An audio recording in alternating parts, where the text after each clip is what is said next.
ang mga resibong nakalap ngayong hapon. Isang ina mula sa Ormoc, Leyte, mag-iisang buwan ang nangungulila sa kanyang unika iha. Bakit hindi nyo talaga yung bata kung kanina nyo gusto pumunta? Bakit naman po ganito yung ginawa? Namiss ko po yung bata. Sa kabila ng isang kasunduan, hindi na raw ibinalik sa kanya ng dati niyang kinakasama ang kanilang anak mula ng magbakasyon nito sa Maynila noong Pasko. Gusto ko po sana, na kahit papaling anak ko, gusto ko po sana meron siyang father na nakikita. Like, meron po siyang ama na parang buo po yung family. Sa kanyang pagpupursiging mabawi ang kanyang anak at maiuwi ng Leyte, ang dalagita tila lumayo na ang loob sa sariling ina.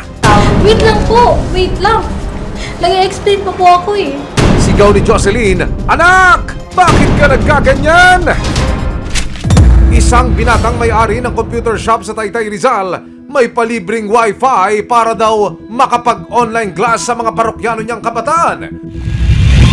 Pero pagsapit ng gabi, kasabay ng pagsasara ng computer shop, nagsisimula na raw ang bangungot ng 13 taong gulang na dalagitang si Marie. Hindi niya tunay na pangalan. Bukod sa pagtulong sa online classes ng dalagita, binibigyan din ng binata ng damit, pagkain at maging cellphone si Marie. How generous! Pero may catch pala ang kabaitan na ito. Dahil ang binata may masama palang balak. Ano nga ba ang kalbaryong dinanas ni Marie sa mga kamay ng lalaking minsan kinuha ang kanyang loob at tiwala? Ano man reklamo, bibigyan tugon. Bawat hinaing at problema, hakanapan ng solusyon. Ito ang bago ninyong sandigan, hindi palalampasin ang mga tiwali at maling gawin. Dito, walang ligtas ang abusado at lalong walang lusot ang may atraso. Dahil ang lahat, hakanapan natin ang resibo. Magandang hapon, ako po si Emil Sumangil. Isang ina mula sa Ormoc, Leyte, nangungulila sa kanyang only child. Mula kasi nang hiramin ng kanyang ex-partner ang kanilang anak, abay, mukhang wala na raw itong balak na ibalik sa kanya ang bata. Ang dapat sana'y bakasyon lang ng mag-ama. Mauwi na ba sa agawan ng kustodiya? Mula sa Ormoc, Leyte, lumipad pa Maynila si Jocelyn Dovis para sa isang mahalagang misyon. Bitbit ang isang kasunduan sa pagitan niya at ng ama ng kanyang anak. Desidido si Jocelyn na mahanap at makausap ang mag-ama. Sobrang hirap po nung naramdaman ko po na gustong-gusto ko pong puntahan agad yung bata or hanapin. Tinatanong ko po yung address kung nasaan po. Ayaw niya pong ibigay. Kwento ni Jocelyn, December 19, 2023. Dumalaw sa Ormoc City ang dati niyang karelasyon at ama ni Patricia na si Elvin Ordin para hiramin ang kanilang anak. So, hiniram niya po ito for Christmas and New Year. Yun po yung pangako niya sa akin. Ibabalik niya po after ng New Year yung bata. Sa akin po, para lang po magkaroon ng bonding sila ng bata, inalaw ko po yun. Sa kasunduan nila Jocelyn at Elvin na pareho nilang nilagdaan sa kanilang barangay hall sa Ormoc, nakasaad na ibabalik ni Elvin si Patricia ng January 3, 2024. Pero anong petsa na? Hindi pa rin isinosoli ni Elvin si Patricia. Binigyan ko pa po siya ng 2 days allowance. Sabi ko, sige, pwede ka pang magstay until 5 kung meron pong problema or ano, pwede pa until January 5. Kaya inantay ko pa rin po siya hanggang January 5. Tinext ko, sabi ko, ibalik mo yan. May school yan. Papasok na yan sa school. Huwag mo nang tagalan. Ayon sa Family Code of the Philippines, kapag hindi kasal ang mga magulang tulad ni Jocelyn at Elvin, dapat nasa kustodiya ng biological mother ng kanilang anak.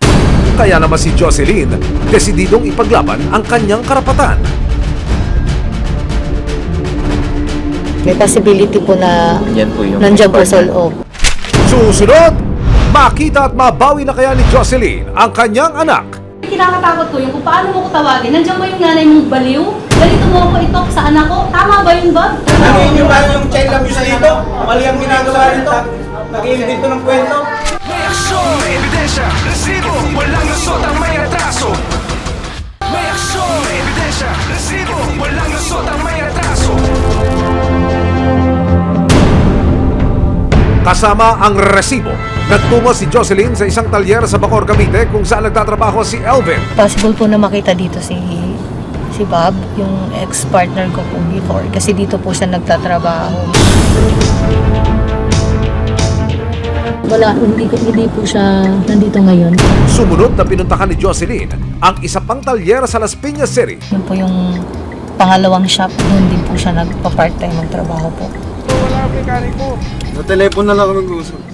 Elvin and Patricia, where na you? Ang last stop ni Jocelyn, ang bahay ng nanay ni Elvin. Sobrang kabang-kaba po ako na gusto ko na pong pasukin. Kaso yun nga po, meron po tayong process na kailangan sundin. Sure po ako, malakas po yung kutob ko na nasa loob po yung anak ko. Kaya naman si Jocelyn, nagpa siya ng dumulog sa barangay kasama ang resibo.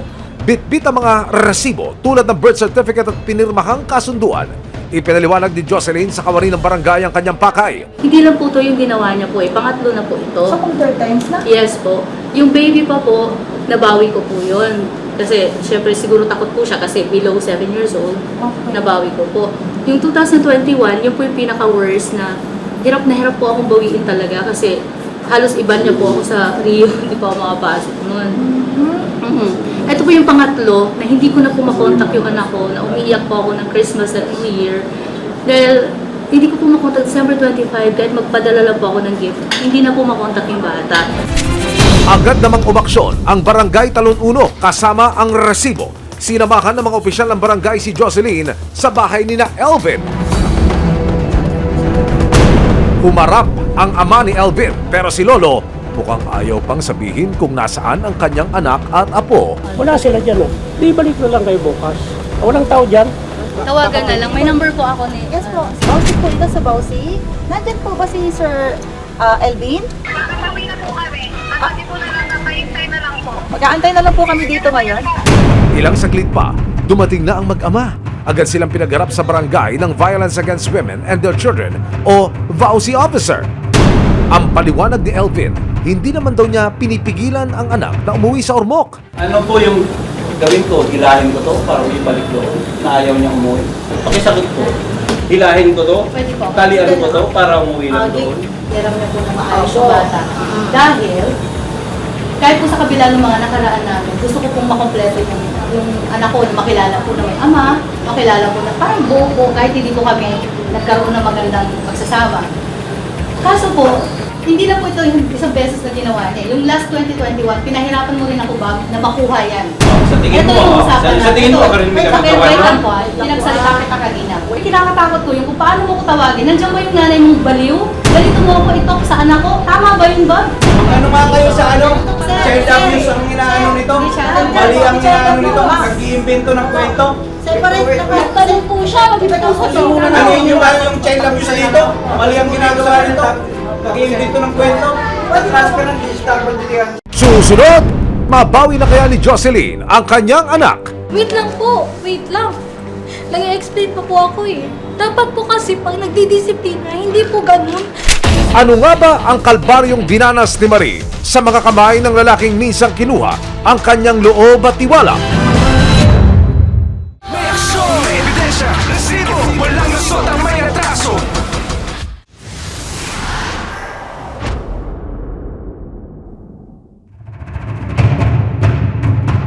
Ilang saglit pa, dumating na ang mag-ama. Agad silang pinagharap sa barangay ng Violence Against Women and Their Children o VAUSI officer. Ang paliwanag ni Elvin, hindi naman daw niya pinipigilan ang anak na umuwi sa Ormoc. Ang say naman ng kanilang anak na si Patricia. Mas nafe-feel ko po na kahit malayo po yung papa ko po, mas nafe-feel ko po na mahal po ako ng papa ko po. So, ayaw mo nang sumama. Ayoko na po. Pero kasi ang nagsusupport yata. Sino ba nagsusupport? Nagsusupport po sa akin po. Nagsusupport. Sa ngayon po, nagbibigay naman po si Papa. Nagpapadala po. Papadala naman po. Nung bata pa po ako, si papa ko po Hindi. talaga po nagsusupport po. Hindi. Simula nung pinanganak ka, wala si Bob, kahit lang din. Kahit ano. Ayan, opo. Kailangan ko magtrabaho para may panggatas ka. Paano yung panggatas mo, paano yung diaper mo, walang suporta pa noon.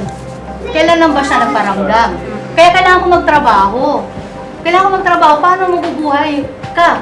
Wala siya eh, nagtago siya eh. Kailan lang siya nagpakita? Kaya kailangan ko mawala, magtrabaho. Yun ang single mother eh. Pero hindi ko winawala yung effort niya na gusto niya maging part, kaya nga pinapahiram kita eh. Kaya inaalaw kita. Pero sinabi ko sa'yo, di ba, huwag mo akong i-stress. Dahil alam mo nagtatrabaho ako para masuportahan yung mga pangangailangan. Natural, disiplina kita. Wait lang po, wait lang. Nag-explain pa po ako eh. Dapat po kasi pag nagdidisiplina, hindi po ganun po. Dapat pinapakinggan mo muna side namin. Dapat hindi ka na lang po yung gusto mo na lang. Dapat sundin namin. Kasi ang hirap po pag ganun. Nabubugbog ka ba? Napapalo ka ba? Nasasakmay? Verbally po, emotionally po. Mura ka? Ano ang salitang sinasabi sa'yo para ikasama talaga ng kalooban mo? Yung the way niya po kasi pag hindi po nasusunod po yung gusto niya po. Parent po kami, hindi po. Parent, you have to obey your parent. You have to respect your Ano ba? parent. Walang parent na Nag-isanhi- perfect. Para matapos na ang pagtatalo, tinawagan na ng VAUSI officer ng barangay ang women's desk ng PNP Las Piñas City para humingi ng rekomendasyon. Kalaunan, nagkasundo na rin ang dalawang panig na ibalik si Patricia sa kanyang ina. Sumama ka na kay mami.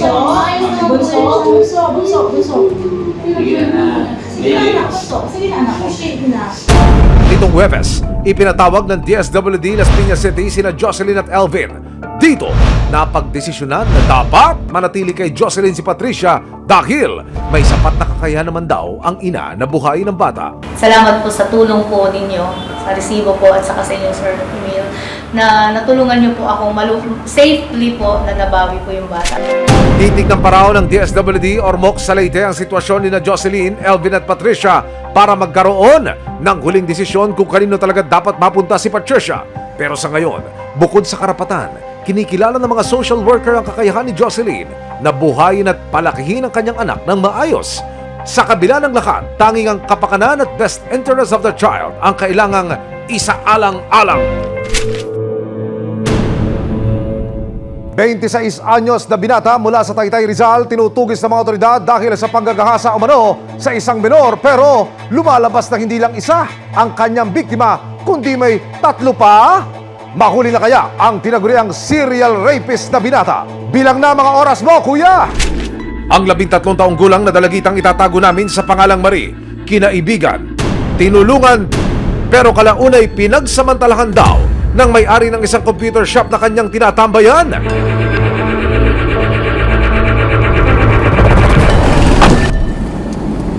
Kasama po si Binibining Joy Siksik, ang VAUSI officer ng Barangay San Juan dito po sa Taytay Rizal. Pupuntahan po natin yung lugar ng pinangyarihan ng krimen kung saan po nag-ugat ang reklamo at ang kaso. Mula po doon sa main road, medyo malayo ang lakarin. Yung looban ho'y medyo makitid. Narito ho banda sa area na ito. Halika ma'am. Pasok po tayo dito. Papasok pa tayo. Sikip po pala rito. Ano? Ito lang po talaga. Makitid. Nasaan ho yun? Dito lang po. Yan, pagpasok mo. Ito ho. So, wala nang bahay. Ayon sa tumayong testigo sa kaso, ang computer shop na dating nakatayo rito, ang tanging saksi sa mga ginawang pang-abuso kay Marie. Sa mga sandaling ito, wala na hong istrukturang nakatirik pa. Isang bakanting lote na lamang ito ngayon. Ayon sa kanyang inang sinanay Aida, April 2020 raw nang magsimulang maging matulungin sa kanyang anak ang binatang si Jello o mas kilala bilang Angela Bautista, 26 years old. Kasi po nagmo-module siya sa bahay, inoperan siya na tutulungan daw siya mag-module kasi marami naman daw sila. Ang binata, lagi rin daw may binibigay na bagong damit at cellphone sa dalagita. Ano bang ginagawa niya para ito mahikayat niya doon sa kanyang kamunduhan? Sa mga bigay-bigay siguro, inututulong ko siguro. Ano po yung mga binibigay niya? Ano daw po pera? Pera, Sunod, pagkain. pagkain, Mga damit po. yan, yung cellphone. Ay, yung cellphone po, binigyan siya yun ng ano. Pero nawala din po yung cellphone, bininta ng kapatid niya. Pero, ang magaan na loob ng pamilya ni Nanay Aida sa binata, unti-unting napalitan ng pagdududa nang mapansing nag-iiba na ang kilos ni Marie. Hindi na po siya lumalabas ng bahay. O lagi daw po tulala, sabi ng pinsan po niya. Tapos hindi po daw naliligo ilang araw. Dito na raw gumana ang mother's instinct ni Aida. Nakumpirma niya ang kanyang mga hinala nang maiwan ni Marie ang kanyang cellphone. Ayun nga po, nabasa namin sa chat. Sabi niya, pangako hindi kita bubuntis. Yung nabasa po namin sa ulit-ulit na ano po, tuwing Sabado po. Dahil maganda raw ang pakikitungo ni Jello sa kanilang pamilya, hindi raw matanggap ni Aida ang kanyang natuklasan. Mahirap. Hindi po makapaniwala na nagagawin niya yun eh. Nang tanungin ni Nanay Aida ang anak tungkol sa messages na nabasa, Dito na raw nagsumbong si Marie tungkol sa kanyang masaklap na karanasan. Hindi lang daw siya isang beses pinagsamantalahan ni Jello sa pahintulot ng Violence Against Women and Their Children's Committee ng barangay. Isiniwalat ni Marie sa resibo ang naging karanasan niya sa kamay ni Jello. Pinabayaran niya po ako. Nalulungkot po tsaka natutulala. Natatakot po ako magsumbong. Wala nang inaksayang panahon si Nanay Aida at kagad na siyang lumapit sa kanilang barangay. Dito na nila napag-alaman na hindi lang daw si Marie ang nabiktima ng binata. Nakapanayam ng resibo ang dalawang social workers ng Violence Against Women and Their Children of VAUSI Committee ng barangay nina Aida at Marie. Kagad daw silang umaksyon na magsampa ng reklamo sina Aida sa VAUSI desk noong April 2022. Ano po ang ginawang aksyon, kagyat ng inyong tanggapan nung matanggap po itong reklamo na ito, ma'am? Ikinento niya po na nagkaroon din po sila ng pag-uusap. Nung una ay pinilit po siya. Kalaunan po ay may mga ibinibigay na po sa kanya. Nang lumabas ang medico-legal ni Marie, positibong hinalay ang biktima. Ang binata naman sinubukan pa raw makiusap sa pamilya ni Nanay Aida. Nung kinumpronta nyo, nag-usap kayo kagad, hindi? Itong suspect? Ako nung nasabi ko bakit ganun na. Ano po sagot niya? Nangingi po kasi ng tawad. Pero giit ni Nanay Aida, a big no! Kung sakali humingi ng tawad, tutuloy nyo pa rin o i-atras nyo na? Ano lang po, tuloy na. Ang iba namang mga biktima ni Jello, na-rescue na raw at kasalukuyang inaalagaan sa shelter. May isa pong nagsabi rin po sa amin na siya ay hinalay din po ng suspect. Pero sa ngayon po ay nasa pangangalaga na po ng MSWD. Sa VAUSI desk ko ba, ito ba ang unang beses na mareklamo yung suspect na yan? Yung inireklamo po na yan? Bali, 2 beses na po. July ng nakaraang taon, ibinaba na ang warrant of arrest laban kay Jello.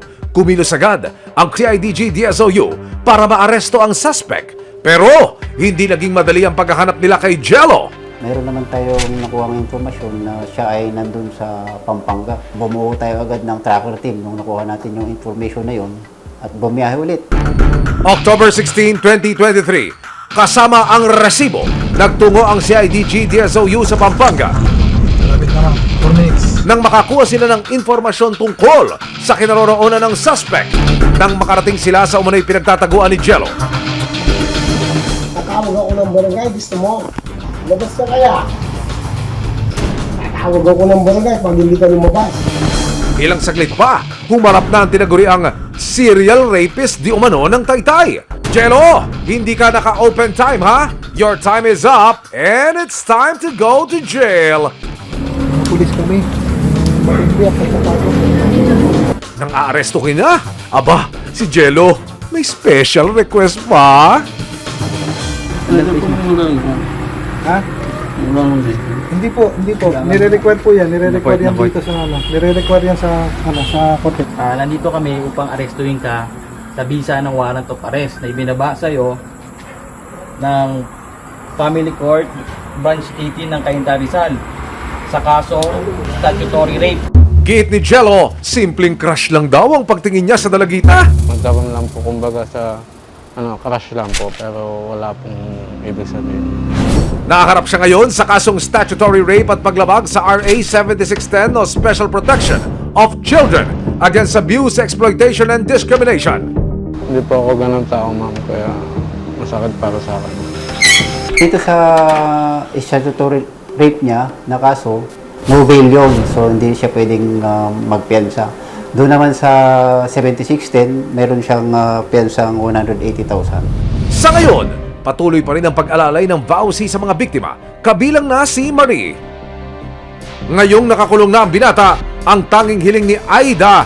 Huwag na po sana siya makalabas kasi baka maulit pa po sa iba yun.